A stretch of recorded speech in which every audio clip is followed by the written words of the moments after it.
The sky above the planet Zarnoth was red. Ash and smoke filled the air. The wind carried the screams of the dying. Buildings had fallen. Fires burned without end. The world was ending, and no one had come to help. In a dark underground bunker, Elder Rava leaned over a flickering console. His white fur was soaked with sweat and dust. His long fingers trembled as he pressed the last button. "Please," he whispered, looking up at the cracked ceiling. "Let someone hear us." The console beeped weakly. A signal burst into space, sent in every direction. A cry for help from a broken world. It was a message that had been prepared for centuries. One meant for allies who no longer answered. One last hope. Rava closed his eyes and waited for death. Far away, beyond the stars, a small black satellite blinked. It floated in the empty dark near a cold planet no one remembered. The signal hit it like a whisper through the void. The satellite woke, lights glowed. A connection formed. The signal was forwarded, not to the stars, but to Earth. The message reached a place deep below the Atlantic Ocean, where no sun touched the water. There, a cold machine opened its eyes. This was Salcor AI Command, Earth's hidden military brain. And now it had a message. Admiral Reeves stood in silence as the message played in front of him. The alien voice was weak and shaking. "We are the Zernathi. We are a peaceful race. The Dravak have come. They destroy everything. Please, we beg you. If you hear us, help us. Please, we are dying." Reeves looked at the others in the room. No one spoke. Finally, the Admiral turned to the screen. "Time since signal origin." 3 hours, the AI replied, still ongoing. No other responses. Detected from the galaxy, Reeves narrowed his eyes. So the galaxy heard their screams and did nothing. "Yes, Admiral." There was silence again. Then Reeves turned toward the screen, showing a burning planet. "Prepare the fleet, Commander." Vale, standing beside him, frowned. "Sir, you want to send help?" "No," Reeves said coldly. "I want to send a message." A day later, the Zarnathi sky turned black, but not from smoke.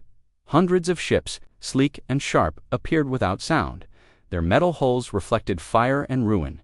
Human warships, they moved like shadows, fast and deadly, above the planet. A Dravak battleship hovered, waiting for its next order to burn another city. The captain laughed as he watched flames rise. Suddenly, all their screens went black. "What's going on?" The Dravak commander shouted. "Get them back online." But there was no time. A white beam cut through the ship like a sword. It split in half. In less than 2 seconds, it was gone. All across the Zarnathi skies, the same thing happened. Dravak? Ships exploded before they even saw their enemy. There were no warnings, no demands, only fire. Below, in the ruined city, Elder Rava opened his eyes. The ground was shaking again. He thought the Dravak had returned to finish them. But when he looked up, he saw something different. Human soldiers, tall, armored, and silent. Walking through the smoke, they carried weapons that hummed like thunder. They did not speak. They only looked at the wounded and began to help. One of them knelt beside Rava. The soldier's helmet opened. A woman's face appeared calm and unreadable. "You sent the signal?" she asked. Rava nodded slowly. I thought no one would come. We heard you," she said, "and we came." The Dravak tried to fight back. They sent more ships, more troops. But Earth was ready. Humanity had not fought in the galaxy for a long time. After the Great War, they had left. No one knew where they had gone. Some believed they had died off. Others hoped they had. They were wrong. Now, Earth's fury returned, and it was colder than ice. Human warships didn't just fight, they hunted. They followed the Dravak to every moon, every station, every hiding place. No one was spared, not the generals, not the soldiers, not even the supply ships. Within 3 weeks, the Dravak Empire collapsed. On the Galactic Council, fear spread like fire. The counselors watched in silence as footage played of entire Dravak fleets vanishing under Earth's weapons. They argued, but no one dared speak Earth's name too loud. "Why are they doing this?" asked one alien diplomat. An old creature beside him replied in a whisper, "Because someone begged them to." Back on Zarnath, the world had begun to heal. Human machines helped rebuild the cities. Water ran clean again. Fires were gone, but something had changed. The Zarnathi children looked up at the sky differently. Now, not with wonder, but with fear. Not of the Dravak, but of Earth. Elder Rava met with the human commander again, this time in the city's rebuilt council tower. "You saved us," Rava said. "We owe you everything." "You owe us nothing," the commander replied. "But remember why we came. You asked for help, and help from Earth comes with fire. Will you stay?" Rava asked. The commander looked at the horizon. "No. We leave once the last Dravik base is gone, and if someone attacks us again," the commander looked him in the eyes. "Then you send the signal again." They left the next day. No music, no celebration. The human ships rose into the sky and vanished into the stars as quietly as they had come. But not everything was over. Far away, on a hidden planet, a group of surviving Dravik officers met in secret. "We must strike back," one said. "We cannot allow Earth to rise again. But how? They destroyed everything. We have a weapon, one they do not know about." They activated an ancient device. A dark sphere hummed with power. But before they could finish, the door exploded. A single human assassin stepped through, gun raised. "No second chances," she said coldly. The room fell silent forever. Weeks later, a message appeared on every galactic channel. A simple message. "To all species, if you harm the weak, if you prey on the helpless Earth, is watching." The galaxy changed that day, not because of hope, but because of fear in the shadows. Behind the stars, humanity waited. They were no longer just a planet, no longer a race, they were judgment, and judgment had fire. In a command room deep beneath Earth's surface, the lights dimmed as the Salcor AI finished processing the incoming alien distress signal. The temperature in the room dropped slightly, not because of the machines, but because everyone knew what this meant. Admiral Reeves stood still, arms behind his back. His eyes watched the glowing screen. The image showed a dying world Zarnath burning under the rule of the Dravik Empire. He didn't flinch, he didn't blink. But inside his mind, something sharp and cold moved. "Is this verified?" he asked. "Yes, sir," the AI responded. Origin confirmed. Species Zarnathi, known as a peaceful race, minimal military, zero threat level. Attackers identified Dravik Dominion, hostile, expansionist, class war civilization. Commander Vale looked up from her console. "Sir, the galaxy ignored them. No response from the Council, no intervention from the Coalition. They're being wiped out." Reeves nodded slowly. "And we're supposed to care why," said General Knox, a man known for his brutal honesty. "We pulled out of galactic politics a century ago. No alliances, no obligations." Reeves finally turned away from the screen. "Because they called us," he said. "They remembered." There was a long silence. "Ready? The Vanguard fleet," Reeves ordered. No warning, no declaration. Dravik space is now our battlefield. General Knox raised an eyebrow. "You mean a rescue mission?" "No," Reeves replied. "I mean extinction." In orbit above Mars, the docks buzzed with activity. Massive warships, black as night and silent as the grave, powered up for deployment. Each ship bore the symbol of Earth, a burning star. Clenched in a fist, the Vanguard fleet was not a peacekeeping force. It wasn't designed to protect or negotiate. It was built to end wars before they started. As the fleet prepared to leave, encrypted transmissions flew back and forth between commanders. Tactical AI systems calculated battle scenarios in seconds. Earth wasn't sending aid. It was sending a storm. On the other side of the galaxy, the Dravik High Commander Jarnock stood aboard his battleship, looking down at the burning ruins of Zarnath's capital city. "Look at them," he sneered. "Weak, soft, they cry instead of fight." An officer approached him nervously. "Commander, we've lost contact with Station Alpha on the moon. Also, our long-range sensors have picked up unknown signals entering the system." Jarnock frowned. "What kind of signals?" "They don't match any known designs, but they are fast and large." Jarnock's eyes narrowed. "Send patrol ships. If they resist, destroy them." But the patrol ships never returned. In space, just outside the Zarnathi system, Earth's Vanguard fleet dropped out of FTL like ghosts. No sound, no greetings. Just movement, fast and surgical. "Fleet in position," Commander Vale said from the bridge of the dreadnought Vengeance. Admiral Reeves appeared on the main holoscreen. His voice was calm. Strike in waves. Target all known Dravik positions. Civilian zones are off limits. No survivors among enemy combatants. The command echoed like a bell through every ship in the fleet. A moment later, Earth's warships moved. The first wave hit without warning. Dravik outposts exploded in silence. Their shields meant nothing. Their weapons were too slow. Earth's technology had evolved in isolation, refined through endless simulations, perfected through wars the galaxy had never seen. Dravik pilots screamed into their radios, begging for reinforcements, but reinforcements never came because Earth had already cut their lines. One by one, the Dravik ships fell. On the ground below, Zarnathi citizens looked to the sky. For so long, it had brought only fire and terror. But now, they saw something different. Huge black shapes blocking the stars. Some Zarnathi feared they were new invaders. But then the sky lit up again. Not from bombs, but from Dravok ships. Crashing and burning. Hope, something they had forgotten, returned like a breath in the ruins of the city of Varnes. Elder Rava limped through broken streets. He stopped when he saw the huge metal legs of a walking machine step down in front of him. A hatch opened. A human soldier in thick armor stepped out. He scanned the area, then his helmet retracted. "You're Zarnathi?" the soldier asked. Rava nodded, still shaking. "Who are you?" Rava asked. "We're from Earth," the soldier said. "We got your message." Rava blinked. "You came. No one else did." The soldier looked at the ruined buildings and burning sky. "That's their mistake," he said. Meanwhile, on the bridge of a Dravik dreadnought, alarms blared, shields down to 30%. "We can't hold them, Commander." Jarnock bared his teeth.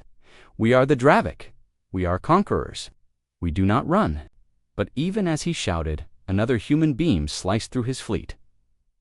Suddenly, the ship shook violently. Boarding party detected. Someone screamed. The lights went out. A sharp, loud boom followed. Then, silence. The door to the bridge exploded. Open, black-armored human soldiers stepped in, their faces hidden, their weapons glowing. Jarnock grabbed his gun. "You think you scare me?" The lead soldier said nothing. He fired once. Jarnock dropped. The war was ending, and Earth had never said a word. After the battle, the Vanguard fleet hovered silently above the planet. There were no speeches, celebrations. Only efficiency. In a dark control room, Commander Vale spoke to Admiral Reeves over the link. All Dravik forces in the sector neutralized. Ground troops are sweeping for survivors and intel. Civilian casualties, minimal. Reeves nodded. "Good. Keep pressure." "We are not done." "Sir?" Vale asked. "What about the rest of the galaxy?" "The Council is watching." Reeves looked into the screen with cold eyes. "Let them watch." Back in the city, Elder Rava stood beside the human soldier again. Around them, machines worked to clear rubble and bring power back to the ruins. "You saved us," Rava said. The soldier shrugged. "It's what we do." "No," Rava said quietly. "It's what you choose to do, and that's what makes it powerful." The soldier looked up at the sky, where human ships patrolled silently. "We don't save everyone," he said. "Only the ones who still believe someone will come. And if we hadn't believed," Rava asked. The soldier didn't answer. He didn't need to. Far away, in the dark halls of the Galactic Council, leaders from dozens of species whispered in fear. Footage from Zarnath had spread. The way Earth moved, the way they fought, the silence in their strike. "They didn't come to negotiate," one ambassador said. "They came to punish." Another replied. "What do we do now?" No one had an answer, but every one of them remembered something their ancestors had once said. Never wake the sleeping beast. And now the beast was awake. The stars above Zarnath shimmered like cold fire as silence settled over the broken world. For the first time in months, the skies held no bombs, no war cries, only the low hum of Earth's warships drifting in the dark. They didn't glow with lights or decoration. They weren't symbols of hope or peace. They were weapons. Waiting in the rebuilt city of Varnes, Elder Rava sat with the human soldier he now knew as Captain Lane.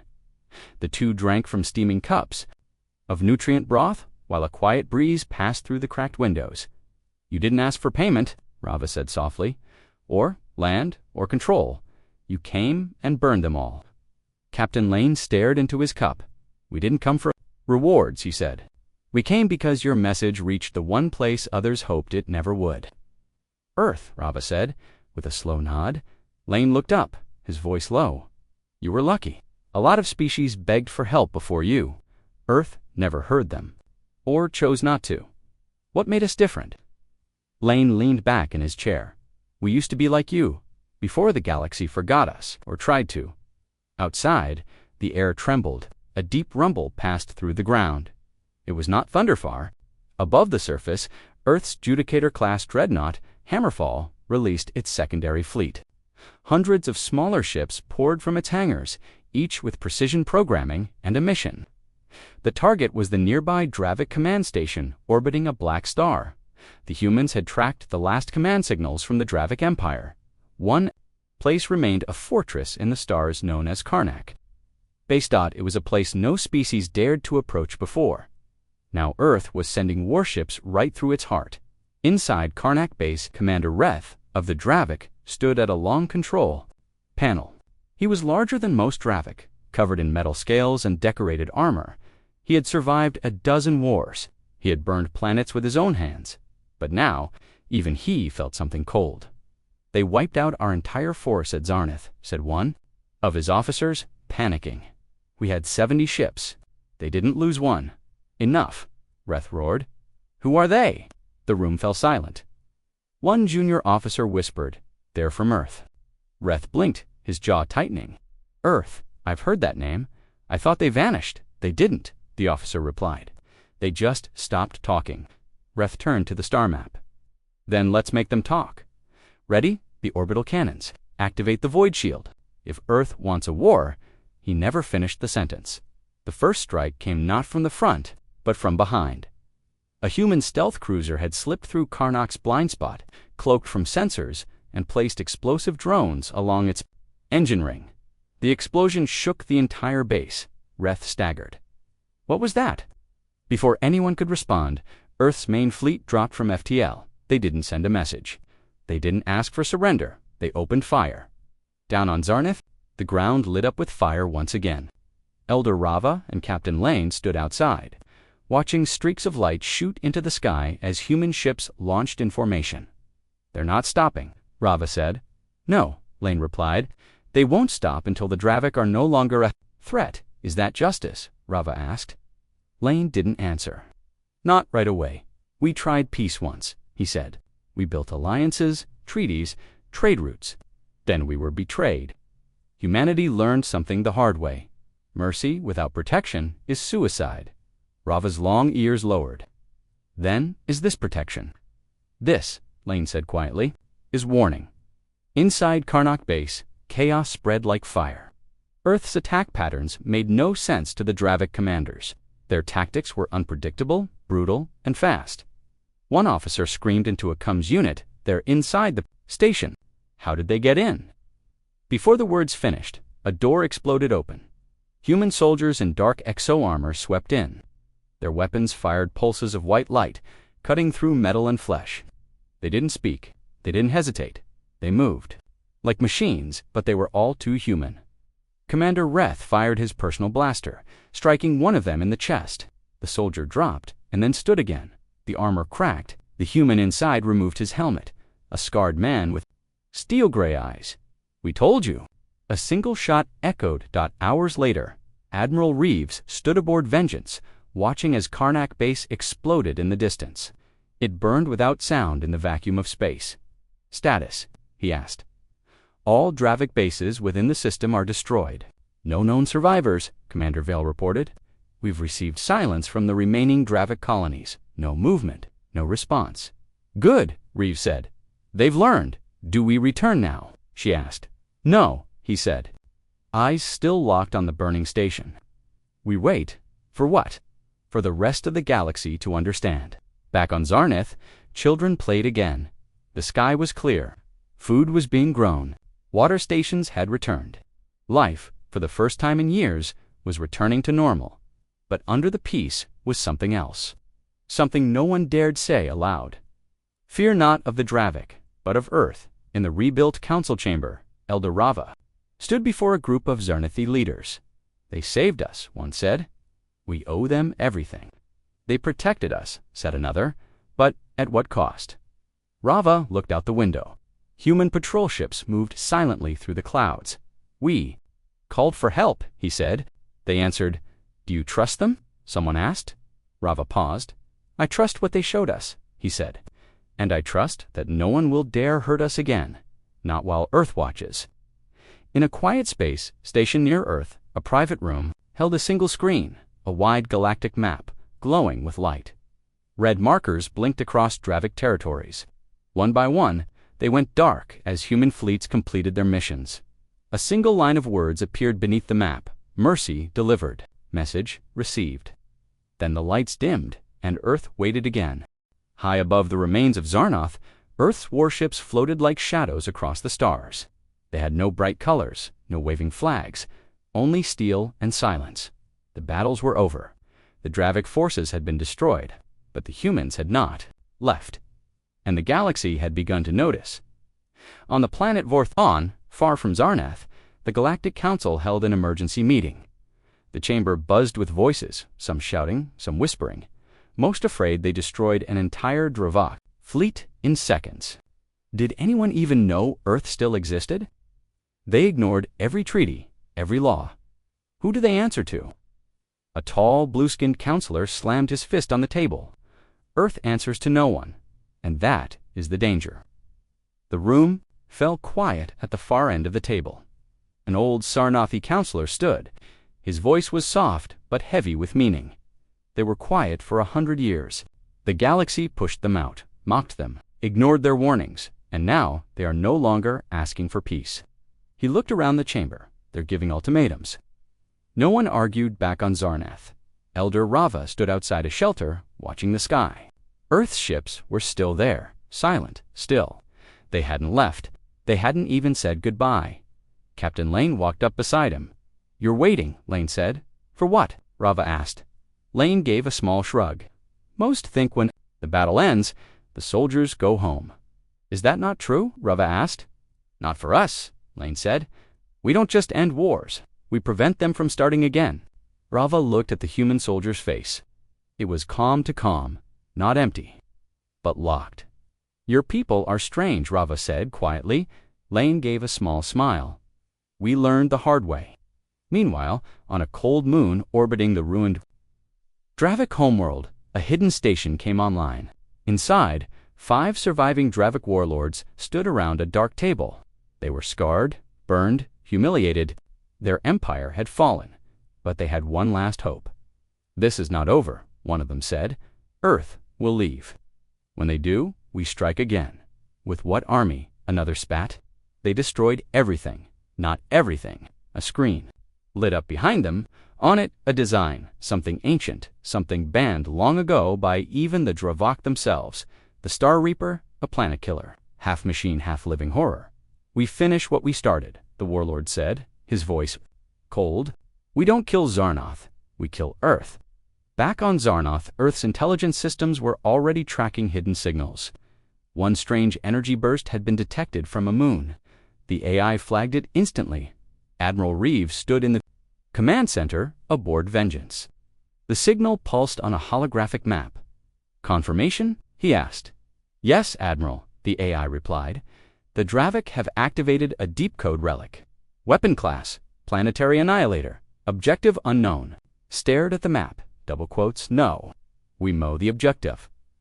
Commander Vale looked up Earth. He nodded. "They won't go for Zarnath again.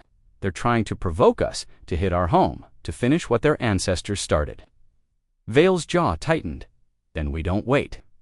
Reeves turned to the fleet commanders. "Launch protocol as Earth's fleet departed Zarnath. The Zarnathi people gathered in silence. They watched as the great warships rose into the sky. There were no words, no music, just the sound of engines and wind.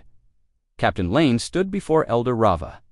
"We have to leave," he said. "They're preparing something worse, something bigger." Rava reached out, placing a hand on Lane's armored arm. "Will we see you again?" Lane looked at the horizon. "If no one comes for you, then yes." Then he turned and walked toward the landing craft.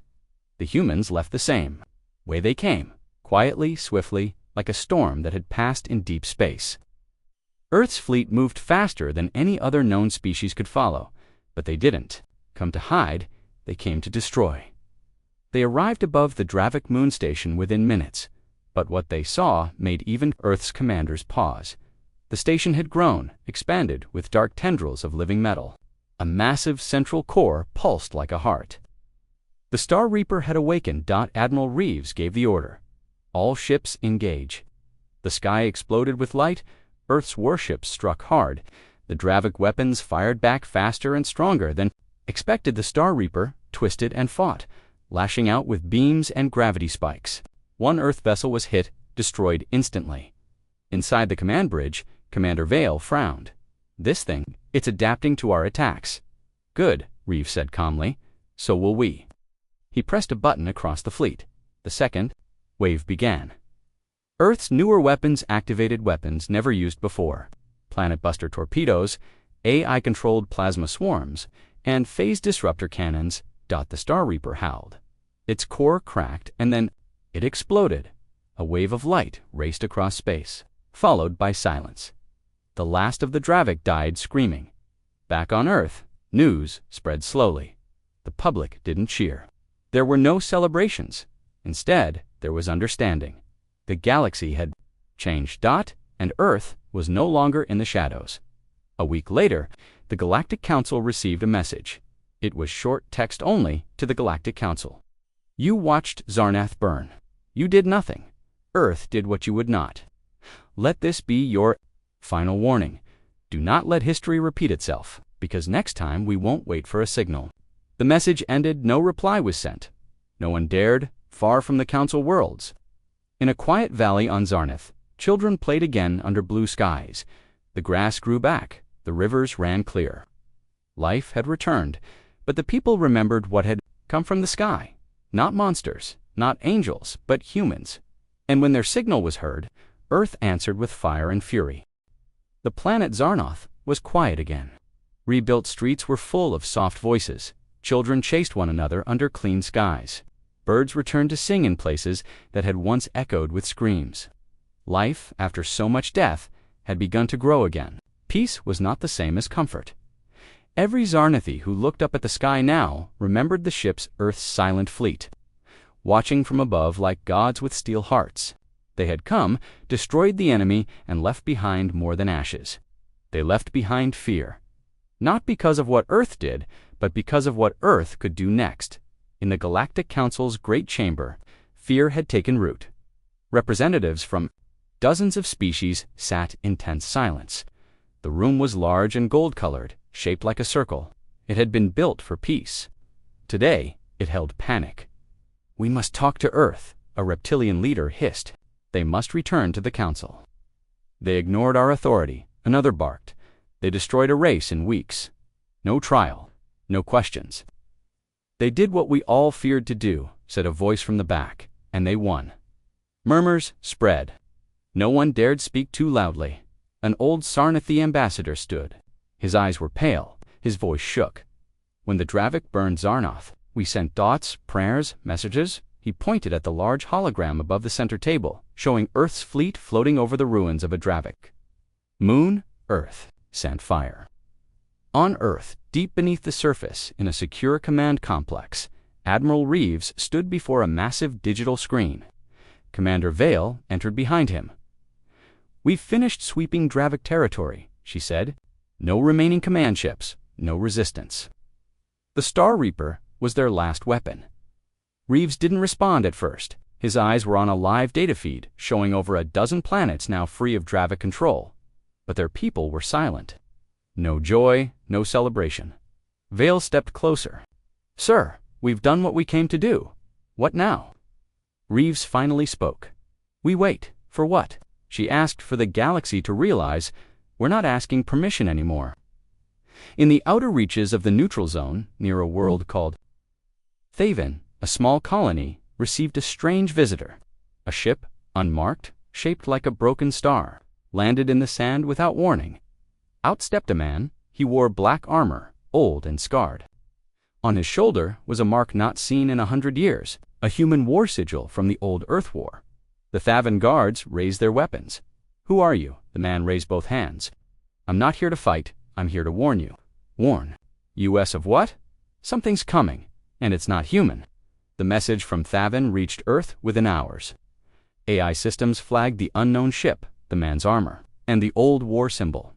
Reeves called an emergency meeting. "That armor," Vale said, "was banned after the Silent Campaign. It belongs to the Black Shield." "No one survived that unit," Reeves replied. "No one was meant to." "Then why is one of them walking around warning colonies?" Reeves zoomed in on the transmission. The man's face was scarred. "Alive?" "I know him," Reeves whispered. "His name was Calder. He vanished 50 years ago during a mission to the outer void, and now he's back." Reeves nodded. Something must have followed him, in a hidden place beyond known space, inside a giant living structure shaped like a hive. An old enemy stirred, not the Dravik, something older, something silent. It had watched Earth's war. It had seen fire consume the stars. Now it moved. A single voice echoed through the hive. Earth has returned to the game. The rules must change. Thousands of eyes opened. Black wings stretched. The Hive Lords began to feed. Back on Earth, Reeves stood before the Global Council. Holograms of leaders flickered across the room. Everyone wanted answers. "There's no more Dravik," said one. "So what's the threat now?" Reeves tapped a control. A black screen lit up with a shape, something massive, full of teeth and shadow. This was found by deep-range probes near the void edge. "Silent, precursor class," Reeves said. "Species unknown. Movement patterns suggest intelligence. Is it heading toward us?" Someone asked Dot. Reeves nodded. "It's not wandering, it's hunting." Back on Zarnoth, Elder Rava received a message. It wasn't from Earth, but from a hidden beacon left behind by the humans. It said only this: "If the sky darkens again, do not wait. Send the signal. We are still watching." Rava closed the message and stared at the stars. Aboard Vengeance, Commander Vale watched the stars shift through the large viewing window. "Do you think they're afraid of us now?" she asked. Reeves shook his head. "No," he said. "Not yet, but they will be." He turned to the command screen. "Send the order. Phase 2 begins now." Across the galaxy, Earth's ships reactivated. Stealth cruisers moved into uncharted systems. Listening stations were built on moons, asteroids, and abandoned colonies. Every eye turned outward. Every cannon stayed loaded. Every fleet was ready, because Earth had learned something from the Zarnothi. A truth too dangerous to forget. Peace is a lie without protection, and mercy means nothing without power. On a silent moon near the edge of explored space, deep inside a forgotten cave, a small insect crawled over a stone. Its eyes glowed with faint green light. It wasn't alive. It was a scout, mechanical, cold, and built for one task: to search for life and mark it for destruction. The insect paused, its sensors clicking. It felt warmth, movement, a pulse in the rock. It sent a signal far beyond the stars. The hive awoke. In the control room, aboard Vengeance, Commander Vale studied a new set of data logs. The screen was dark, except for one signal, a green flare, pulsing from the edge of the void zone. "Admiral, we've got another ping. Same pattern, same origin." Admiral Reeves didn't even look surprised anymore. "That's the 6th this week," he said. "Different system. Barely. All from dead zones. All uninhabited, except now." She zoomed in. The moon was once a mining station, abandoned for decades, and now something's alive down there. Reeves frowned. "Send Black Lance. Recon teams. Full stealth. If they're not back in 30 minutes, launch orbital strike." Vale blinked. "Sir, isn't that a bit?" He cut her off with a cold look. "No more chances." Captain Lane, now leading a Black Lance unit, touched down on the moon in silence. His team fanned out, 6 elite soldiers dressed in void black armor, each one armed with high-frequency scanners and pulse rifles. The cave was cold. Too cold and too quiet. "Movement," said one of the troopers. "East tunnel, faint." Lane raised his hand. "Stay sharp. Weapons live." They moved in. At first, tunnels were empty. Just dust, rock, and old mining gear. But then they found the hole. Perfectly round, carved deep into the stone, like something had drilled upward from the core. Then they saw the wall. It was covered in markings, not painted, but grown, black veins that pulsed faintly. "Organic tech," whispered Lane. "We've seen this before." "During the Harrow campaign." "That campaign was sealed," said another soldier. "All records classified." "Exactly," Lane muttered. "This isn't just alien, it's precursor." Then something moved. The first soldier died in silence.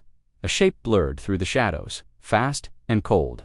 The team spun around, firing in all directions, but nothing was there. Then came the sound, a clicking, low and rhythmic. Hundreds of feet, crawling, sliding, surrounding them. "We're surrounded," shouted one trooper. "Fall back," Lane barked. They ran, but the tunnel was closing behind them. Black vines grew fast, sealing off exits. The air became thick, heavy, like they were being watched. Then the hive attacked. Dozens of creatures burst from the walls, part machine, part bone, with eyes that glowed like frozen suns. Lane fought like hell, but one thing was clear. This wasn't a battle, it was bait, a trap. He activated his emergency beacon. Only 2 soldiers made it out, and one of them was dying, back on vengeance. The beacon screamed across the console. They triggered. "The beacon," Vale said. "We're reading heavy biosignatures, more than 1,000. Reeves didn't hesitate. "Burn it, sir, now." Earth's dreadnoughts reoriented. Their cannons glowed red dot. One volley, one blast. The entire moon cracked in half. Fire burst from its core, and the surface turned to ash dot. No one escaped. Not the hive, not the scouts, not even the Black Lance team. Reeves turned from the screen. "Log it." "What do I record as the reason?" Vale asked. He looked back over his shoulder. "Because we can't afford another Zarnoth." Meanwhile, the hive felt the loss. They didn't rage. They didn't mourn. They adapted. One of their queens, deep within a living ship, opened her eyes. "Earth returns fire," she hissed. "Good." She reached out, not with claws, but with her mind. A pulse spread across the stars, across sleeper worlds, across dead systems. The hive was no longer watching. It was moving. On Zarnoth, Elder Rava stood with a small group of younglings, showing them the repaired city. The buildings gleamed in the sunlight. Life had returned, but shadows still lingered in every heart. Then, a message came through the human relay station left behind. Rava was called to the come room. It was Captain Lane's voice. "Elder Rava, this is Lane. Earth has identified a new threat. If anything strange happens, energy shifts, missing people, odd weather, contact us immediately. Do not investigate on your own." "Understood," Rava nodded into the mic. "Yes, but what kind of threat is it?" Lane's voice was quiet. "The kind that doesn't leave survivors." Back at the Galactic Council, panic grew. A new wave of signals had been detected. Unknown ships moving toward unexplored space. Entire moons going dark. Mining colonies vanishing. "This can't be Earth," one ambassador said. "No," said another. "This is something worse."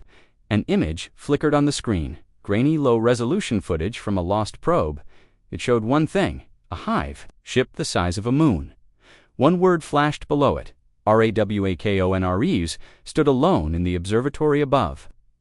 Earth's ocean-based military vault. He watched the waves crash against the glass.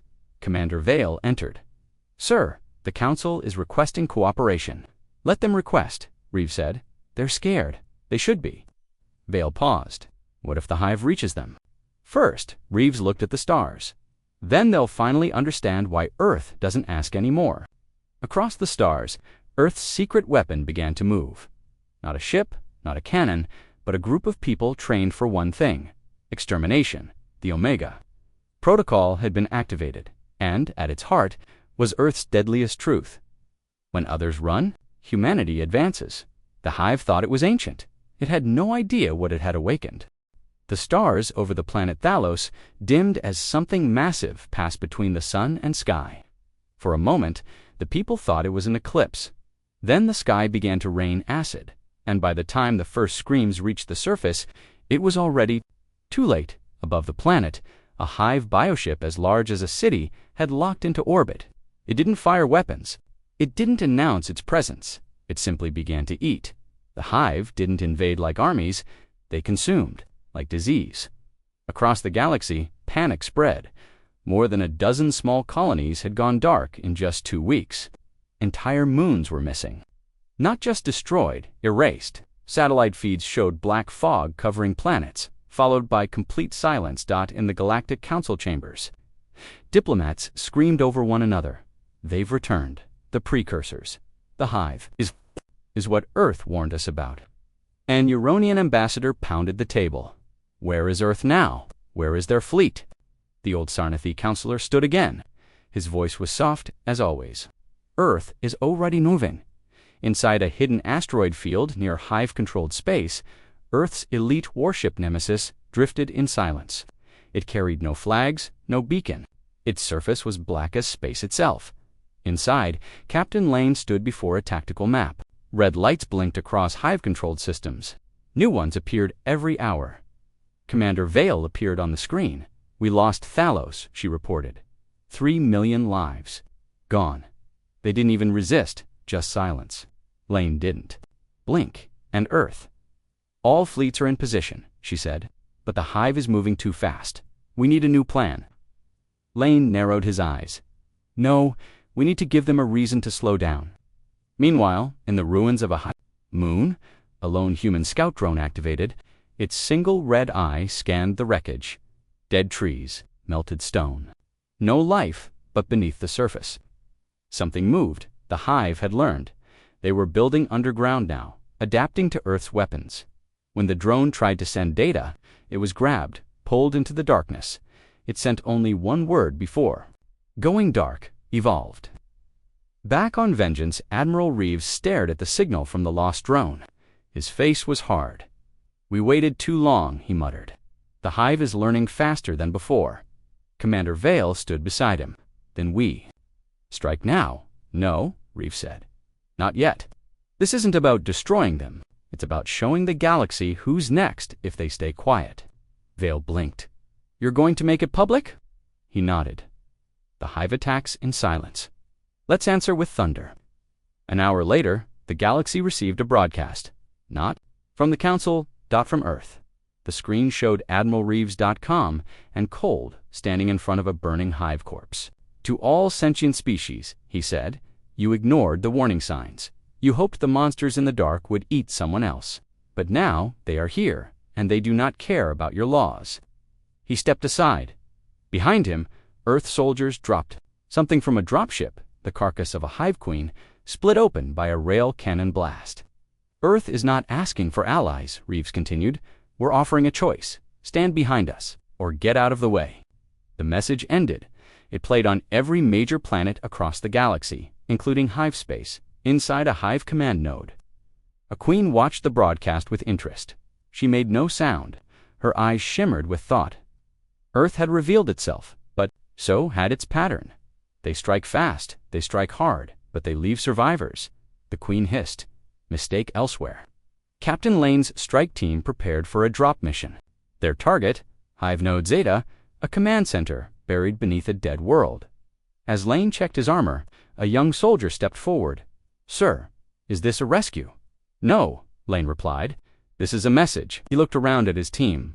"Whatever you see down there, burn it. Don't try to understand it. Don't try to save it.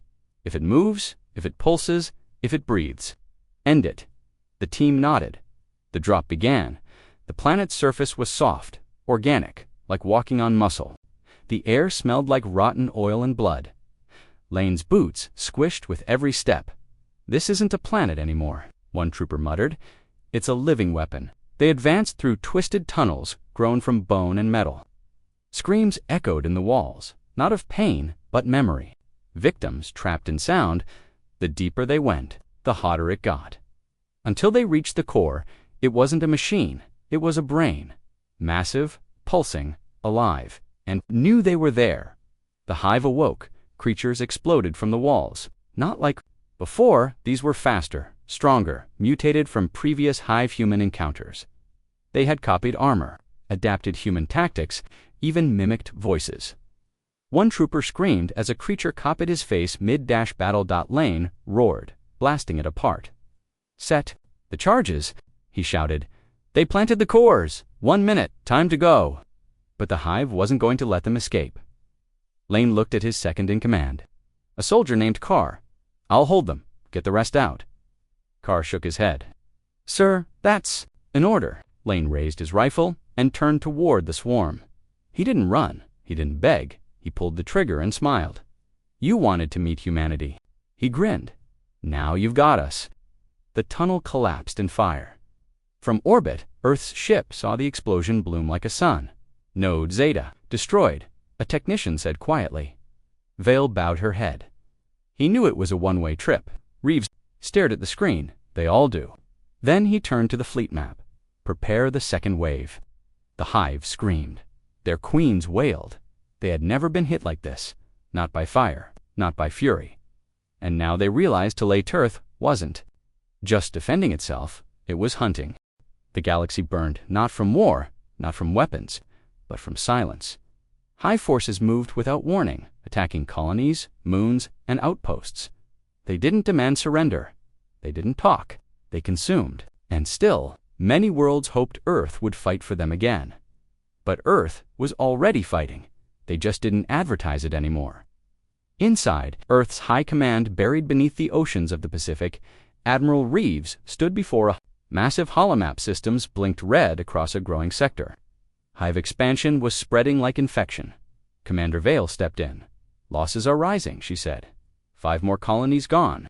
Most of them didn't even have time to send a distress call. Reeves stayed silent. She looked at him. "We can't be everywhere at once." Reeves finally replied, "Then we need to become something else." Vale frowned. "Sir, we stop reacting," he said. "We start predicting." He tapped a point. On the map, it glowed a small star system on the hive's border. "We make our stand at Spolnex, and this time, we don't wait for the hive to strike first."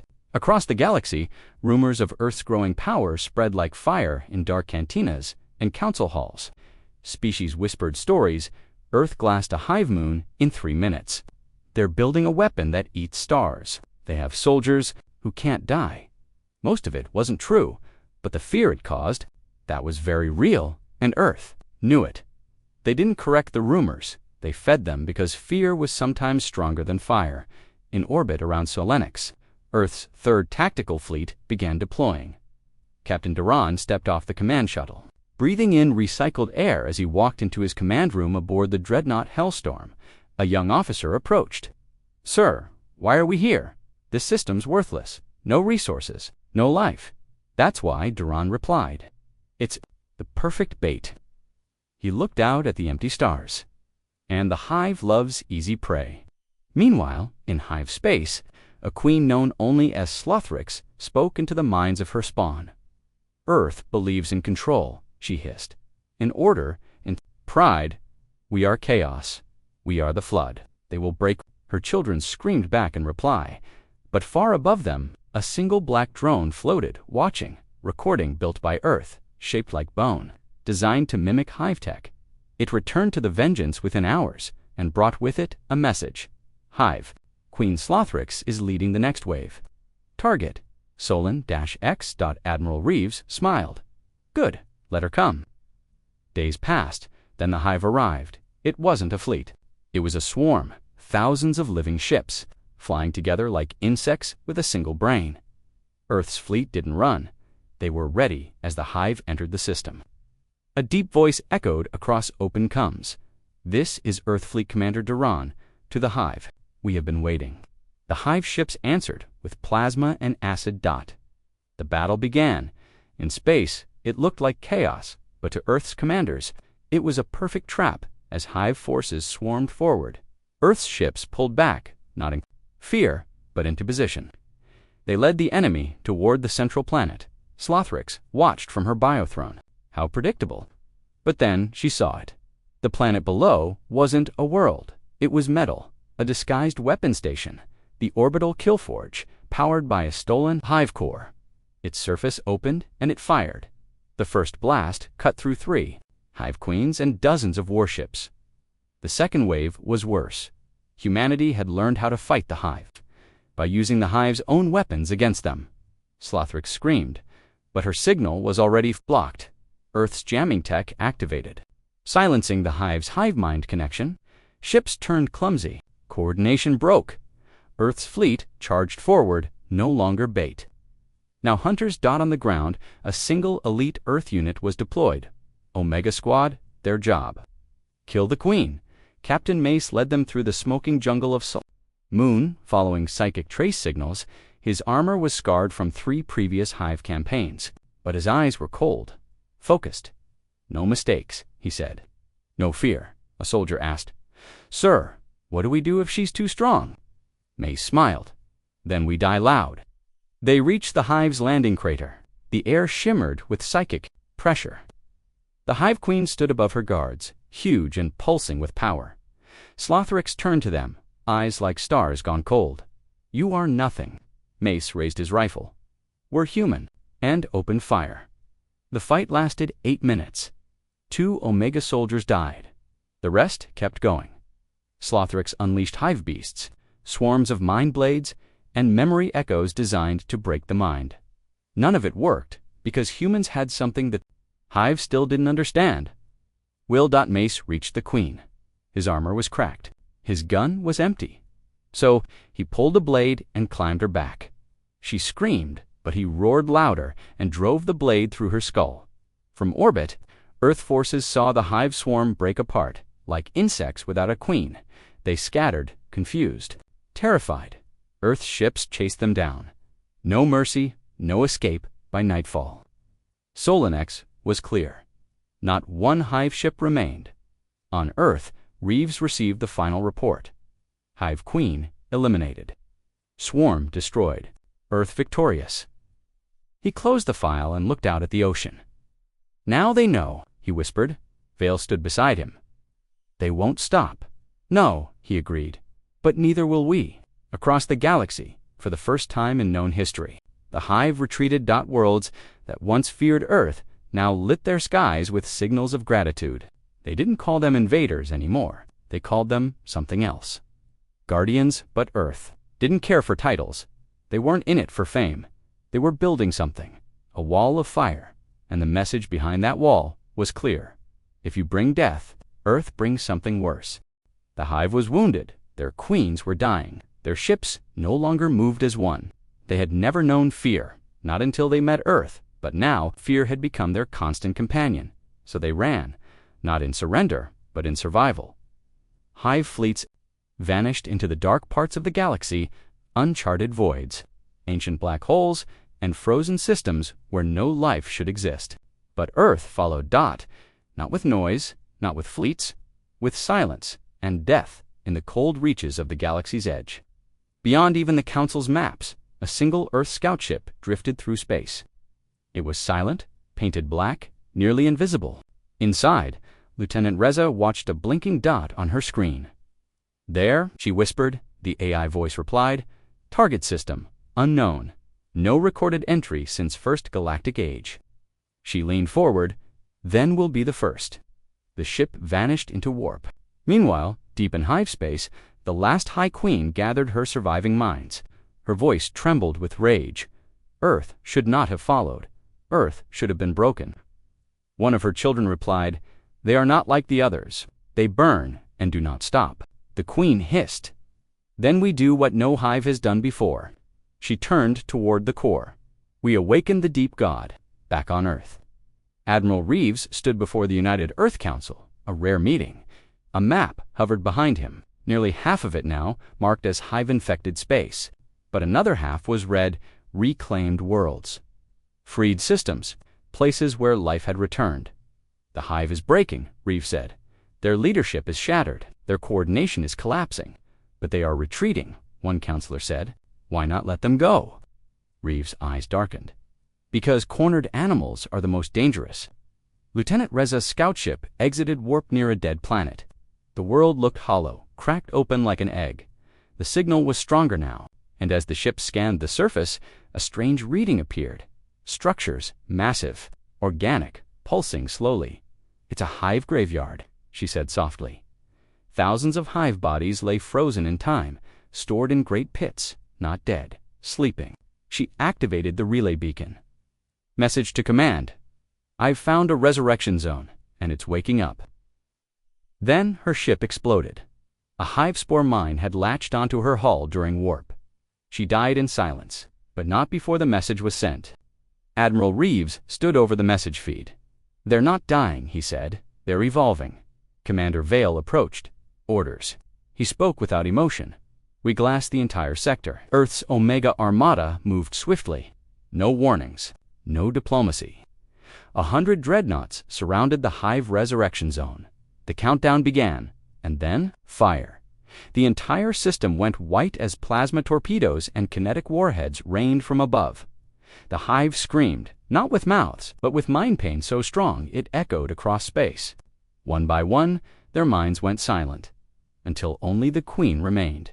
She floated in her command nest, surrounded by fire, and then she whispered something no hive had ever said before: mercy.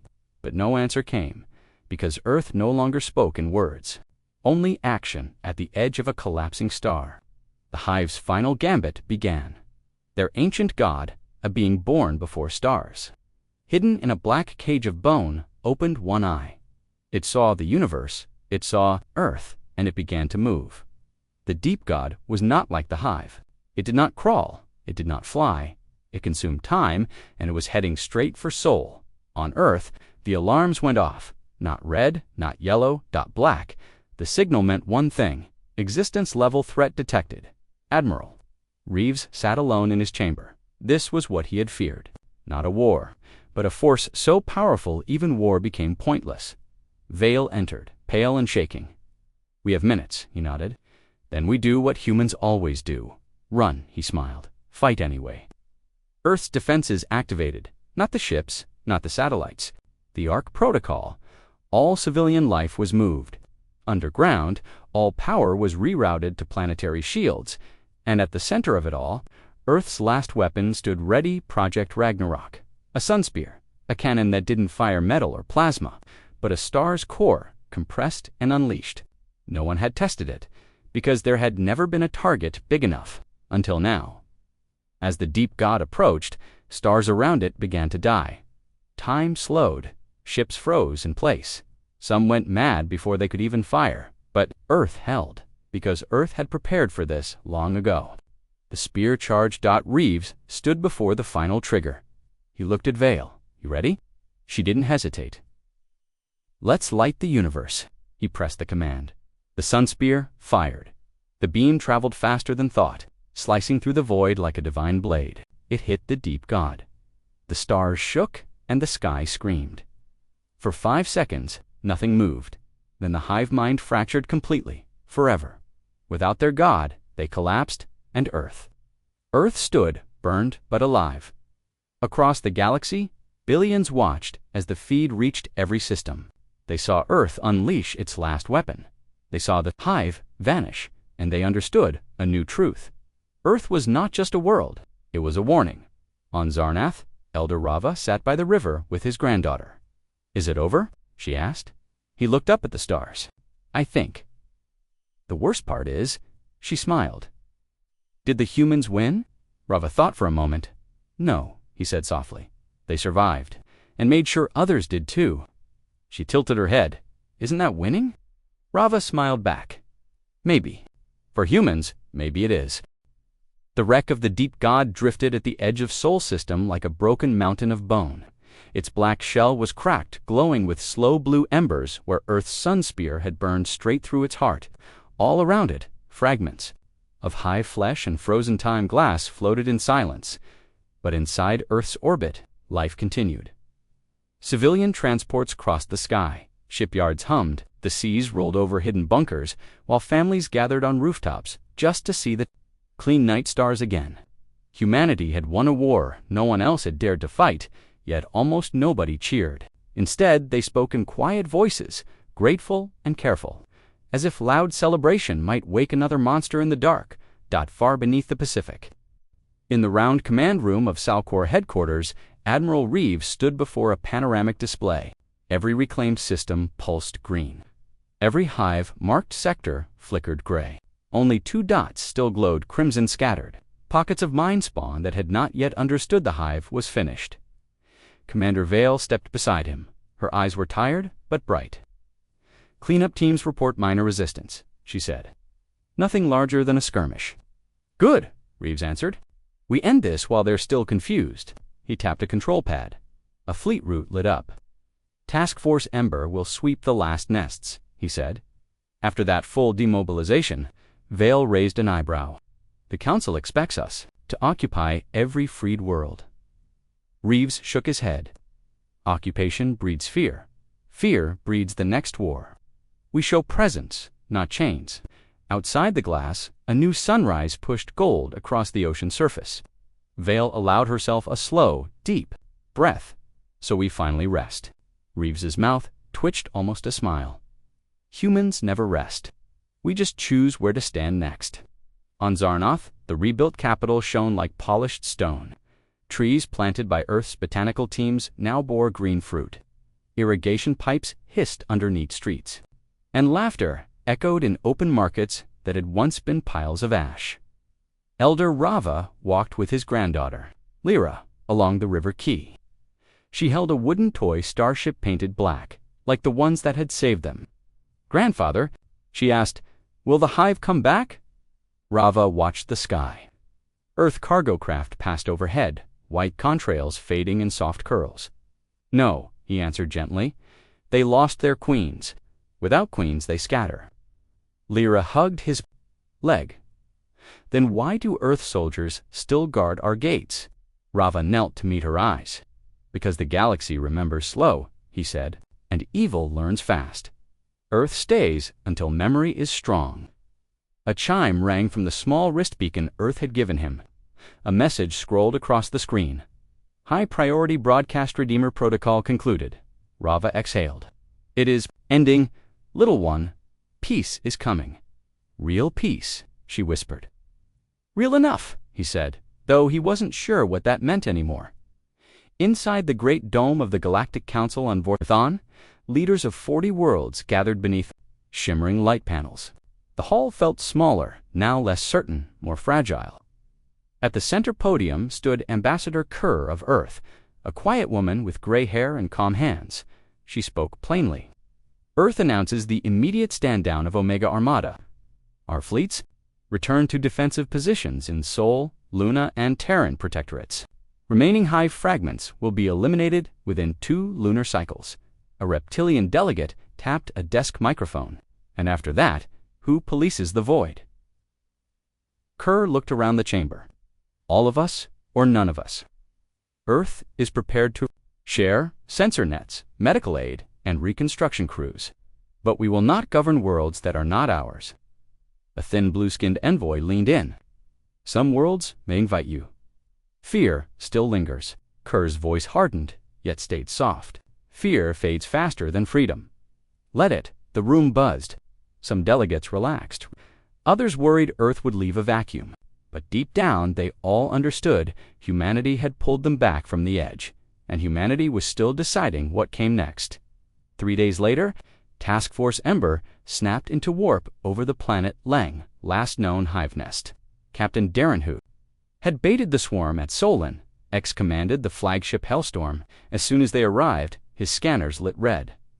"Multiple signatures, sir," the ops officer said, "but smaller than expected." Duran stared at the hologram. "Show me." Visuals. The screen filled with spidery vessels, half-grown, half-forged, scuttling over the planet's surface. They were building something, a spiral tower of chitin reaching toward orbit like a claw. "They're trying to open a gate," Duran muttered. "A blind jump out of the galaxy." "Orders." He clenched a fist. "We close it for good." Ground teams dropped. Rail batteries roared. The tower cracked, spewing green fire as electromagnetic pulses hammered its core. Hive Guardians charged in shrieking packs, but Ember Marines moved like black wind, cutting them down in the control chamber. A single proto-queen screeched at Captain Maceback from the Solon X-raid and wearing fresh scars. "Why won't humans stop?" she hissed. Mace leveled his rifle. "Because you never should have started." One shot ended the last queen. From orbit, the tower imploded, folding inward until only dust remained. Captain Derone sent the final code phrase back to Earth: "Storm over, torch held, That evening, Admiral Reeves addressed the United Earth Council for the last time in uniform. His face appeared on every colony screen, every outpost projector, every late-night cafe. While citizens of Earth, he began, and friends among the stars today, the hive is gone. We did not fight for glory.